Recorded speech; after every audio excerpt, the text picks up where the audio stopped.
تنظیمانو ټول خلک ورته ناست دي، خو ایچ ډي ایم ډي له دې خبرې یېرېږي چې یاره ما د عزت تصدیق به وشي، زه د ورسره په مځکې نه کښېنم لګیا یم.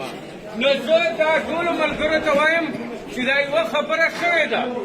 دا د هغه نه د ډاکټر ډیګنټي خپل سوال ده چې دلته پکار ده چې موږ ته ایچ ډي ایم ډي راشي. دوی دې دا خپل هغه وکړي چې یاره موږ د دې کمیونټي حصه یو، پرون دا ګزار په دې ایچ ډي کې دی، دلته نیګه تورکزی ورسره د خپل غونډاګانو راغلی او په دې ایچ ډي ګزار کوو. دلته دا تنظیمونه ورته مخته شو د ایچ ډي ایچ نه بچ کو. نن دا ورځ په دې ډاکټر راغلی، سبا په ایچ ډي ایم ډي هم راتلی شي.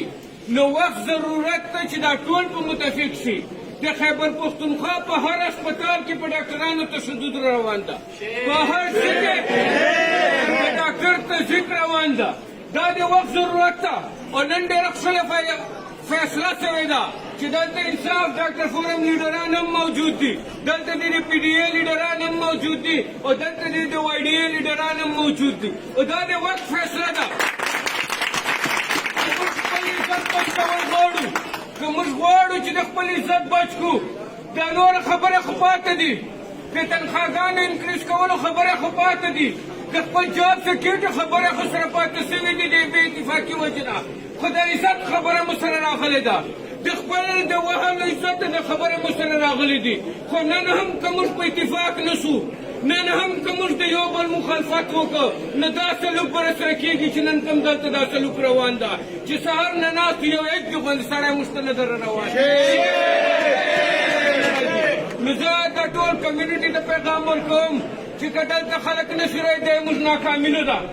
دا مې دوی ته وویله دی موږ ناکامي نه ده، موږ به پوره هم نه ناست یو، موږ هېڅ څه د جذباتو خلک نه یو، موږ به دلته پوره هم نه ناست یو، دې کمیونټي ته به وایو چې راسئ نن درې سړک تنظیمونه تاسو عزت ته راوتلي دي، دا درې سړک تنظیمونه د تاسو عزت جنګ کوي لګیا دي. که نن مو خپل عزت جنګ نه وکړه، قسم په خدای سبا به دې نه زیات بېعزته کېږئ. سبا به سړی راځي وایي به مو څوک به مو تپوس هم نه کوي. پرون په مردان کې کومه واقعه شوې، هغه کسانو ما ته وویله چې یاره کس جوړه وکړه. ما ورته ویله جوړه به ولې نه کوله؟ ته چې پولیس ته ځې نو پولیس یې تا اف آی آر نه اخلي، ته عدلیې ته ځې عدلیې تا خبره نه مني. تاسو خبر یو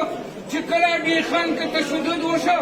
د ډي خان واي ډي اول په خپله جان تحفظ دپاره کس نه جان بچ کړو، کسان لاړه اف آی آر یې وکړ. په ډاکټرانو کومه دفعه درد شوې ده؟ 788 د دهشتګردي مقدمه درد شوې ده. په دلته د ډاکټر هډوکي باس دي، د هغه اف آی آر نه درد کېږي لګیا ده. نو زه دا ټولو ته وایم چې دا د آغاز ده، دا د اتفاق د اتحادو د خپل عزت ګټلو اتحاد آغاز ده. دلته پکار ده چې اوس دا ټول تنظیمونه په یو پلیټفارم شي او د ټوله ډاکټر کمیونټي د کې پي کې چې ټوله ډاکټر کمیونټي دا په یو اواز شي او د دې نه یو مشترک غونډه شروع کړو چې تر څو پورې به بېعزته کېږو، تر څو پورې به موږ په خپلو ډیوټیانو ناست یو، دا عزت به راسره کېږي، تر څو پورې به دا پالیټیشنز بېعزته کوي، تر څو پورې به دا بیوروکریټ په سکرټریټ کې بېعزته کوي. دغې ته به اوس وچ انکار وکړو او آغاز به د ټولو صوبې نه واخلو چې آیا یا ما ته خپل عزت راکړه، یا ما ته خپل حق راکړه، یا د هسپتالونه خپل وچلو. نو ملګرو دغه دې نه زه درته وایم چې تاسو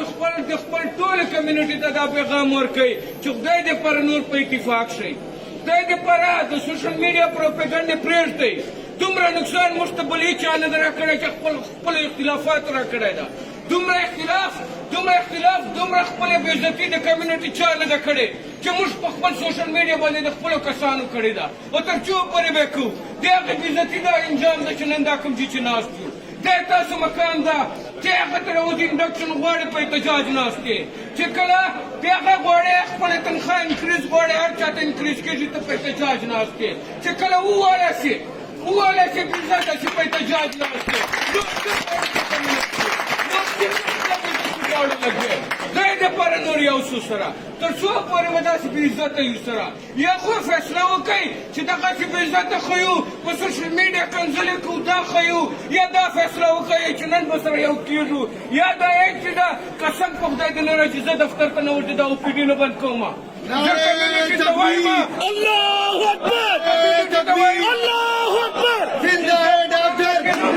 زنده ہے ډاکټر، زنده ہے. کمیونټي ته وایم چې زه پوره نه کېږم ما ته د چا تلک ضرورت نشته دا کومه بېزتي ده چې زه هر اوپیډي ته ځم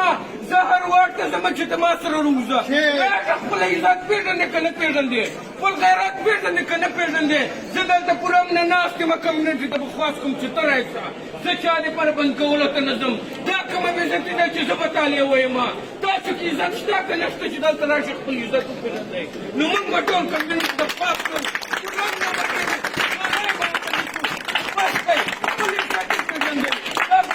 ډېره وه که څنګه پنځه کاله به نور بېزته کېږي ټوله ته دا خاص ده چې موږ به دلته ناست یو چا ته تلک نشته پوره نه به ناست یو هېڅ د جذباتو ضرورت نشته کمیونټي ته به وایو چې عزت یې راشئ که عزت نه یې دغه یي او که د اډمنسټریشن کسان راغله موږ پوره نه یو دا یوه خبر کوم غلطه خبره به نه کوو موږ به خپل ځان شو کوو چې موږ تعلیم یافته خلک یو په عزت باندې خپل ژوند غواړو نور د بېزتۍ ژوند نه تنګ شو زبردست